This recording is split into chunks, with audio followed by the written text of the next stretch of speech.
ওং নমঃ ভগবতে বাসুদেবায়। শ্রীমদ্ ভগবদ গীতা অষ্টাদশ অধ্যায় মোক্ষযোগ। হরে কৃষ্ণ। আজ আমরা মোক্ষযোগের ৬৯ নম্বর শ্লোকটি শুনব। ন চ তস্মাৎ মনুষ্যেষু কশ্চিৎ মে প্রিয়কৃত্তমঃ ভবিতা ন চ মে তস্মাৎ অন্য প্রিয়তরঃ ভুবি। অনুবাদ: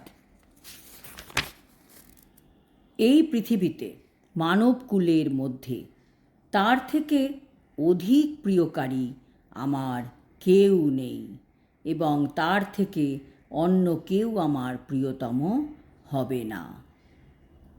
ভগবান এই শ্লোকে মানুষ শব্দটি ব্যবহার করেছেন। ভগবান সমস্ত জীবকুলকে কেন বললেন না? ভগবান ইঙ্গিত দিচ্ছেন এইটি বলার মাধ্যমে মানুষ মাত্রেরই কর্তব্য গীতার বাণী প্রচার করা। জীবজন্তুরা ইন্দ্রিয় তৃপ্তি করে, ভোগ করে জড় প্রকৃতিকে, কিন্তু মানুষের সেই সব ইন্দ্রিয় তৃপ্তির কাজে মেতে ওঠা ঠিক নয়। তাহলে তো মানুষ আর পশুর মধ্যে বিশেষ পার্থক্য রইবে না। মানুষকে সংযম করতে হবে, ভগবদ গীতার প্রচার কার্যে অংশ নিতে হবে। এটা একমাত্র মানুষেরই কাজ। এই কাজ দেবতারাও করতে পারেন না।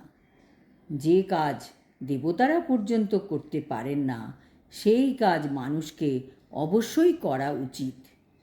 তাই মানুষের কর্তব্য গীতা পাঠ করা এবং প্রচার করা। জাতি ধর্ম নির্বিশেষে গীতার জ্ঞান সকলের জন্য, সকল মানুষের মধ্যে প্রচার করতে হবে। যে কোনো ধর্মের মানুষ গীতা পড়তে পারে এবং তার প্রচার করতে পারে।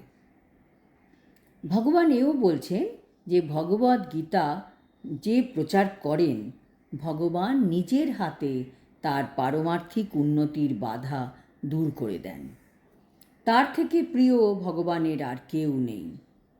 শ্রীল প্রভুপাদ এই যে ভগবদ গীতা যথাযথ আমাদের সকলের জন্য উপস্থাপনা করেছেন, তা অত্যন্তই সহজ সরলভাবে প্রতিটি শ্লোকের তাৎপর্য দিয়েছেন।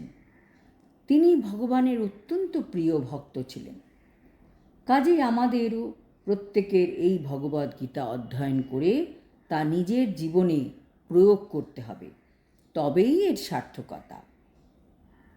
আজ এই পর্যন্ত। ৭০ নম্বর শ্লোকে ভগবান বলবেন কিভাবে যারা ভগবান ও অর্জুনের এই কথোপকথন অধ্যয়ন করবেন তারা লাভবান হবেন। এই কথোপকথন শুনে তারা কিভাবে লাভবান হবেন সেই সম্বন্ধে। হরি ওম তৎসৎ। হরে কৃষ্ণ।